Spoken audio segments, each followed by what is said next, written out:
Good morning, cockroaches. Good morning. మన హైదరాబాద్కి it is a new experience, కొత్త అనుభవం ఇది. సో మీ అందరికీ కూడా సో సలాం. ఇలా రోడ్డు మీద పడాల్సిందే, తప్పదు మనకి. ఎందుకంటే ఈ దుర్మార్గపు పరిపాలన చేసుకుంటూ మనల్ని ప్రతి సంవత్సరం కూడా మోసం చేస్తున్నారు. మంచి విద్య ఇవ్వరు, మంచి ఆరోగ్యం ఇవ్వరు. సో కనీసం పరీక్షలు కూడా కరెక్ట్గా పెట్టలేని సన్నాసులు ఈరోజు మనకు పరిపాలన చేస్తున్నారు. Shame, really shame, shame.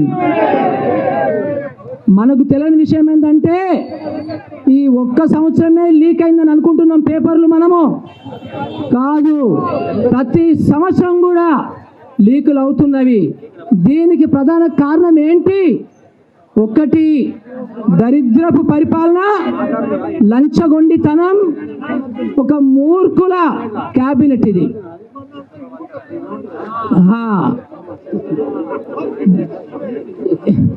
Exactly that's the problem.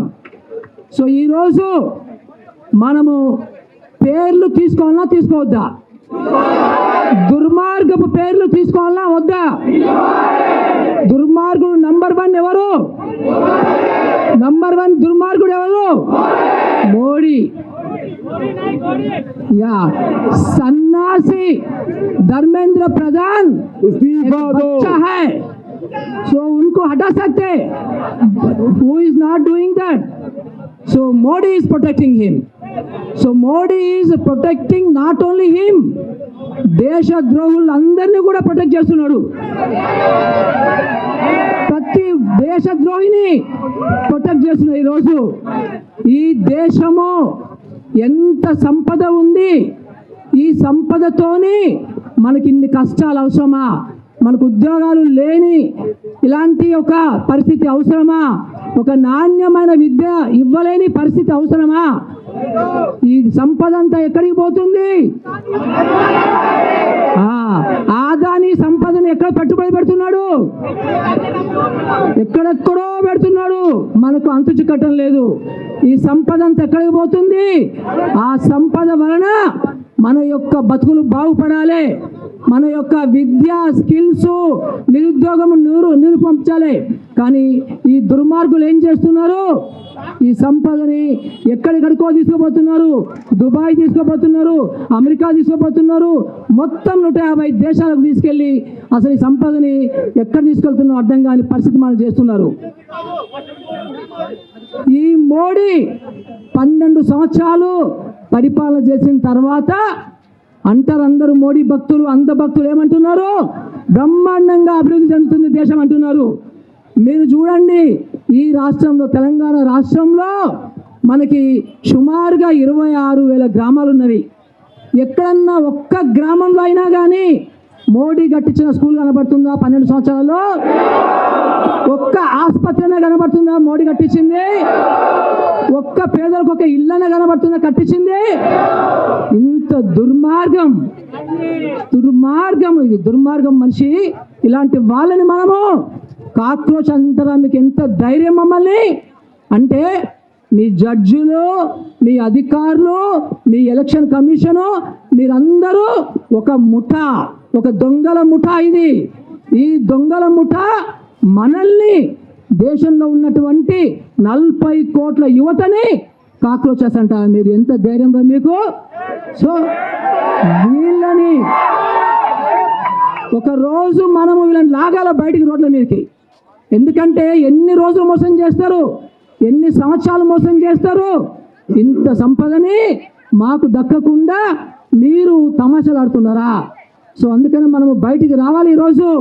So ఈరోజు పిల్లలకి నాణ్యమైన విద్య లేదండి, నాణ్యమైన విద్య. ఈ రాష్ట్రంలో 50% పన్నులు అక్కడికి వెళ్ళిపోతుంది, ఢిల్లీకి వెళ్ళిపోతుంది.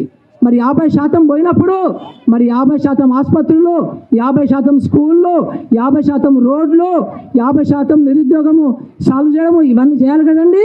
కానీ చేయరు, ఏం చేయరు. ఎక్కడికి పోతుంది డబ్బు? మనకు తెలియదు, అడ్రస్ లేదు. సో ఇలాంటి చాలా చెప్పాలంటే మనకి చాలా ఉన్నవి. ఈరోజు మనమందరం అనుకుంటాము విద్య అంటే ఒక రాష్ట్ర ప్రభుత్వమే చేయాలని. రాష్ట్ర ప్రభుత్వం బరాబర్ చేయాలి, కేంద్ర ప్రభుత్వం కూడా బరాబర్ చేయాల్సిందే. మనకి ఈరోజు ఒక లెక్క ప్రకారము మనకి గ్రాడ్యుయేట్స్కి డిగ్రీ చదివిన పిల్లలకి 6% మాత్రమే ఉద్యోగాలకు సంబంధించిన స్కిల్స్ ఉన్నాయట. 6%. అంటే మిగతా 94%కి ఎందుకు మనకి స్కిల్స్ ఇవ్వటం లేదు వీళ్ళు? ఏం జరుగుతుంది విద్యార్థులకి? ఏం జరుగుతుంది హైయర్ ఎడ్యుకేషన్లో? ఇలాంటివి మనకి చాలా విషయాలు ఉన్నవి. నేను మీ అందరితో కూడా సంఘీభావం ప్రకటిస్తున్నాను. అట్లాగే రాష్ట్ర ప్రభుత్వం కూడా మనకు సంబంధించినటువంటి ప్రామిస్ చేసినటువంటి ఉద్యోగాలు వాళ్ళు ఇవ్వాల్సిందే. సో రాష్ట్ర ప్రభుత్వాలు కూడా యాక్టివ్గా పనిచేయాలి. ఈరోజు ఒకటే ప్రధానమైన డిమాండ్ మనం సాధించుకోగలిగితే ఇంకొక స్టెప్ ముందు పడుతుంది. ఆ డిమాండ్ ఏం డిమాండ్? ఈరోజు ప్రధాన డిమాండ్ మనకి ధర్మేంద్ర ప్రధాన్ చేయాలి. ధర్మేంద్ర ప్రధాన్ రిజైన్ చేయడం ఒకటే కాదు, జైలుకు పంపించాలి. జైలుకు పంపించాలి, యావజ్జీవ కారాగార శిక్ష విధించాలి. సో ఉత్తగా రేంజెస్ అయిపోయిందా? ఇన్ని లక్షల మంది కడుపు కొట్టి ఇన్ని లక్షల మంది ఉసురు తీసుకొని ఉత్తర రేంజెస్ అయిపోయిందా? వాడు రేంజెస్ ఏం చేస్తాడు? ఇంకో పోస్ట్కి వెళ్తాడు వాడు. సో వాళ్ళకు ఉన్నటువంటి ₹1 కూడా ఏమీ వానికి తగ్గదు.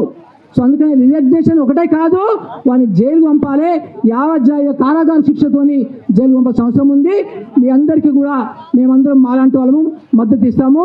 జై భారత్, జై రాజ్యాంగం, జై తెలంగాణ. Thank you.